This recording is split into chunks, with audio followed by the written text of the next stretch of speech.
There's a growing trend in the food plot planting community and industry in general is to keep things natural, and that natural forbs and forages, weeds that come into your plots are a good thing. And I'm going to say, for one thing, overall, very, very bad advice. But let's step back. Let's look at the summertime.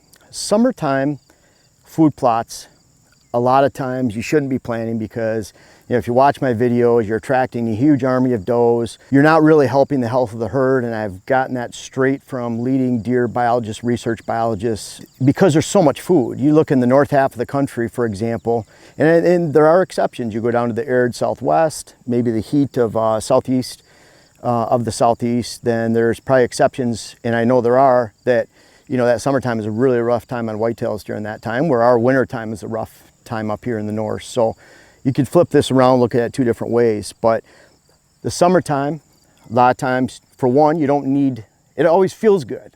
I'm going to help the fawns and the nursing mothers, and I want big bucks to grow their antlers, during the summer. So I'm going to put this out and I'm going to help them. And folks, you're not. You're not helping them. And if it was, it's such a small percentage, you wouldn't even notice.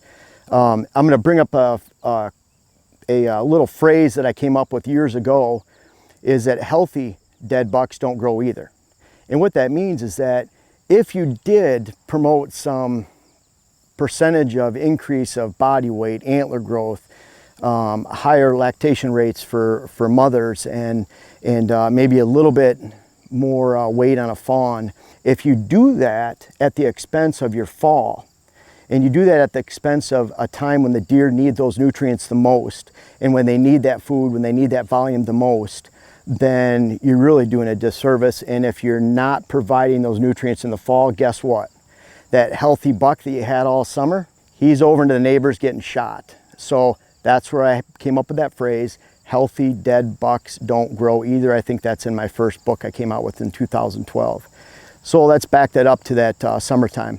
Let's say you have those summer plots, whether you need them or not. I still think if you're creating new food plots and you want to establish that pattern of use, especially in big wooded areas, wilderness area where you have to wait for those deer to come in, start building a herd, you're trying to build a herd, you have low deer numbers, then those summer plots are a great idea. But the majority of the time they're not. They're putting those army of does and fawns in your land, and again, that translates into the fall, and you have too many deer, you have trouble shooting them. If you have weeds in your plots in the summertime, there's thoughts out there, it's more diversity, that sometimes can create more volume than even clover or alfalfa. So that combination could be a good combination of summer. But folks, what happens during the fall in that plot? Let's say it was a bean plot, for example, or a clover plot, and you allowed these weeds to come in, even some briars, some goldenrod, ragweed, something that the deer will eat, that's a weed or something you typically don't want in your plots. Might be great for the summertime, it's adding diversity, but when it goes in the fall, all that dies, dries out, and especially in the form of weeds and any grasses, there is zero value going into the hunting season.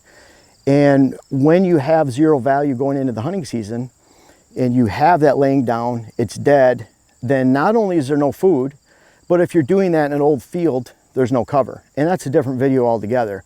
Don't just let your old fields go and say, hey, look at all the diversity in this field.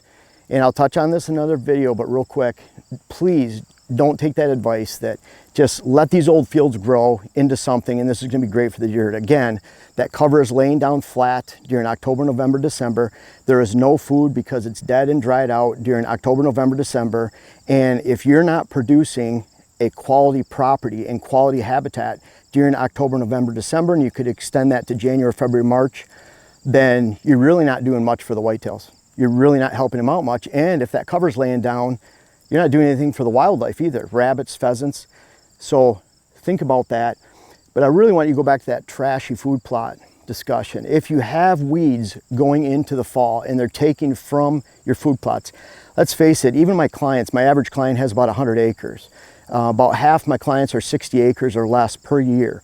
And so we're talking small properties. We're not talking big operations where you have 25 acres to waste on food plots. I have my 25 acre plot or property that I have in Buffalo County.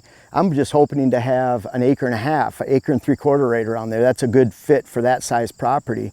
And so if I only have an acre and 3/4 on that 25 acre plot, I can't afford to have only 20% of my food plot growing or viable, or 15%, because it's overtaken by weeds. I have to have extremely efficient plots. So not only is that trashy plot not a great idea going into the fall, and those are the reasons why. It doesn't add value, doesn't add attraction. You can't hold deer. You can't promote them to the next age class. You can't promote a quality herd. If you don't have a quality herd, you don't have a quality hunt. But you're wasting resources. You're wasting time. And so I want you to have clean plots. That means you're probably going to have to use chemicals, unless you're using real low value rotations of, say, buckwheat and wheat, and you're rotating those, or buckwheat and rye. Easy to do. Been doing that for 20 years.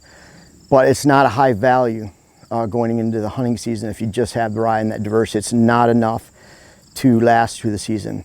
I want you to have good clean plots. You can see these clean plots behind me. This is planted with my ultimate no-till blend system, where I'm putting the buckwheat in during the summertime. I'm throwing seed into the standing buckwheat about 7 to 8 weeks after the initial buckwheat planting. You target your buckwheat planting by when you target those food plots you want to plant during the summertime. I target August 1st around here in southwest Wisconsin. That would apply to a lot of areas. You could stretch that into middle of August down in southern Indiana, southern Illinois, southern Ohio, in that line right there.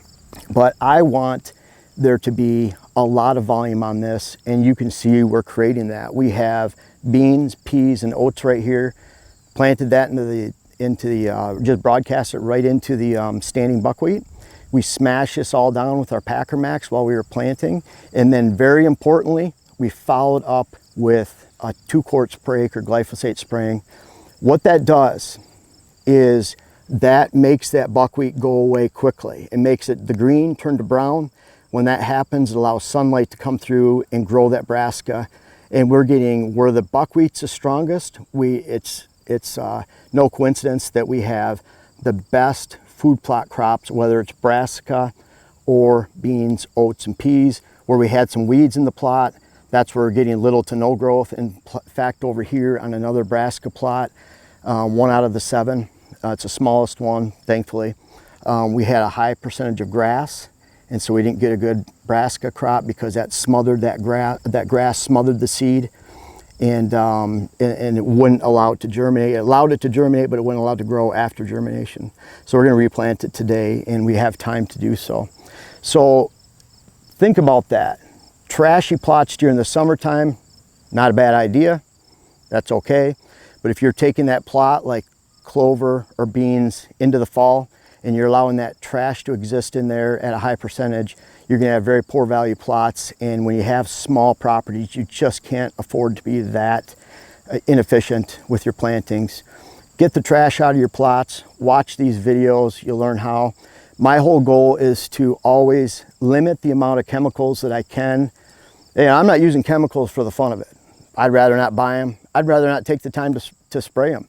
I'd rather not put them out on the ground out here. But if I'm going to have food plots, and after doing this for 25 years, writing books about it and analyzing food plot systems for a living to the tune of almost 900 clients so far, that's what I do. I look at what they've been doing, and I give them a prescription for success. And that prescription, 99% of the time, is going to have to include chemicals. Unless they want a low value rotation, I can give that to them too. But this system works. I want you to take the trash out of your plots this fall and beyond, and you and certainly your deer herd will be better off for it, because let's face it, if you have a great herd that you can attract and build during the fall, that means you have a great herd that you can hunt during the fall. And if you're attracting those deer in the fall at a high rate, that means they're eating all that goodness that you've put out on the ground in the form of food plots. That means you have high volume food plots without trash in them. That means that you're taking healthy deer into the wintertime, and that in turn helps them the next summer. If you want to help deer during the summer grow, give them a really high quality fall and winter, and I don't think you'll regret those decisions. And think about it.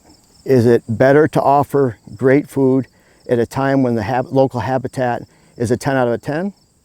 Or is it better to offer above average food or great food at a time when the local habitat is shrinking from 6 out of 10 to 1 out of 10 throughout a several month period? I think if you think about it that way, you're actually doing more service to the deer if you give them a great fall and winter than if you give them a great summer. Think about next year, take the trash out, and you'll have a great herd and hunt.